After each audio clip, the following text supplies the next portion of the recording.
tomto seriáli vám každý týždeň predstavíme projekty, ktoré mnohým ľuďom pomôžu uplatniť sa na trhu práce alebo sa lepšie začleniť do spoločnosti. Spolufinancuje ich Európska únia prostredníctvom programu Slovensko. Postupne sa pozrieme na rôzne formy poskytovania pomoci v pracovnej aj sociálnej oblasti.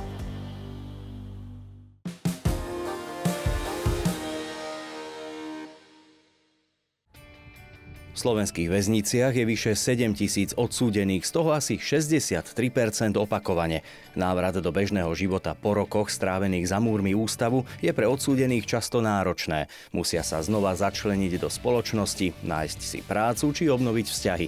Znížiť recidívu a pomôcť odsúdeným začať žiť bežný život má za cieľ druhý ročník národného projektu s názvom Šanca na návrat 2. Keď ide napríklad odsúdený do reštaurácie a musí si objednať jedlo pomocou QR kódu a nevie koľkokrát ani čo to znamená, čo to je a nevie si to nejako zabezpečiť, tak minimálne sa môže cítiť neisto, častokrát zahambene, trápne. Snažíme sa im priblížiť ten život po slobode, pripraviť ich na neho a nejakým spôsobom riešiť ich najväčšie riziká a potreby. Určite mám čo doháňať, lebo svet sa zmenil za tie roky a hlavne technológie. Teraz sa používajú všade, kedy si tak nebolo. Teraz je všetko prepojené internetom, sociálnymi sieťami a vlastne aj ten kontakt so štátnou správou je založený viac na tej elektronickej podobe. Akýmsi mostom medzi väzenskou celou a životom na slobode sú výstupné oddiely. Odsúdení v nich trávia posledné mesiace pred prepustením, pričom majú k dispozícii práčovňu, kuchynku, posilňovňu či spoločenskú miestnosť. Do výstupného oddielu zaraďujeme odsúdených minimálne 3 mesiace pred koncom trestu. Spravidla sa to týka tých, ktorí sú vo výkone trestu viac ako 3 roky.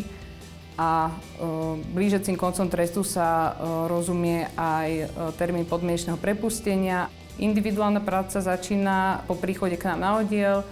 Počas takého úvodného rozhovoru sa snažíme zmapovať jeho aktuálnu situáciu, najmä čo sa týka nejakej pripravenosti na život po prepustení na slobodu. Snažíme sa zodpovedať si nejaké otázky, ako či má zabezpečené bývanie, prácu, aké má rodinné vzťahy a iné väzby. Projekt je rozdelený do niekoľkých oblastí, ako je rodina, zamestnanie, závislosť, finančná gramotnosť, reštart či násilie v partnerských vzťahoch.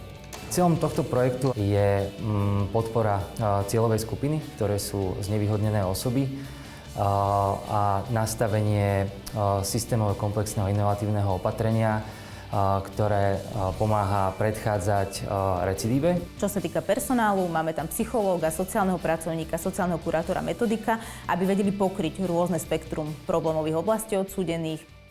Čo by ste si dnes chceli prejsť z týchto tém? Zemepis.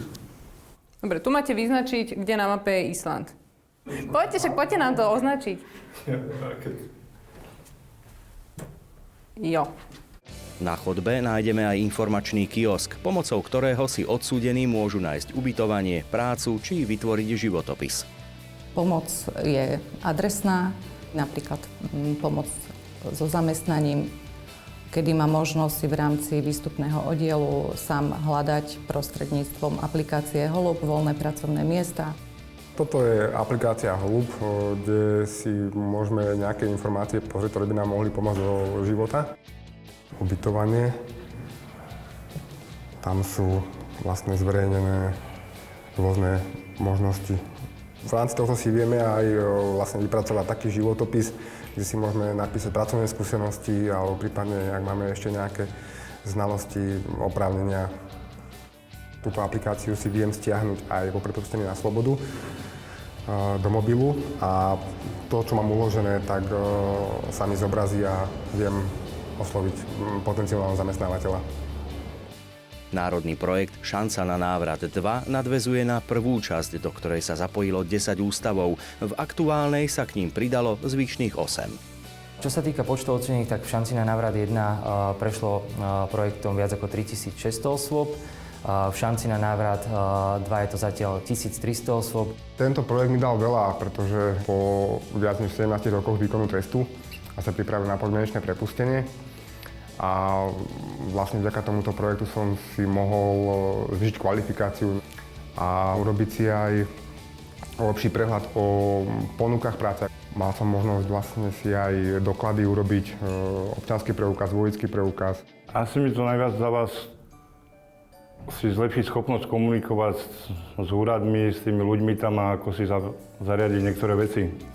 My radi používame takú metaforu leva v klietke, že pokiaľ ten lev je zavretý v klietke, všetci sú spokojní, nemajú s ním žiaden problém, ale pri tejto skupine ľudí treba myslieť na to, že 99% z nich raz bude prepustených.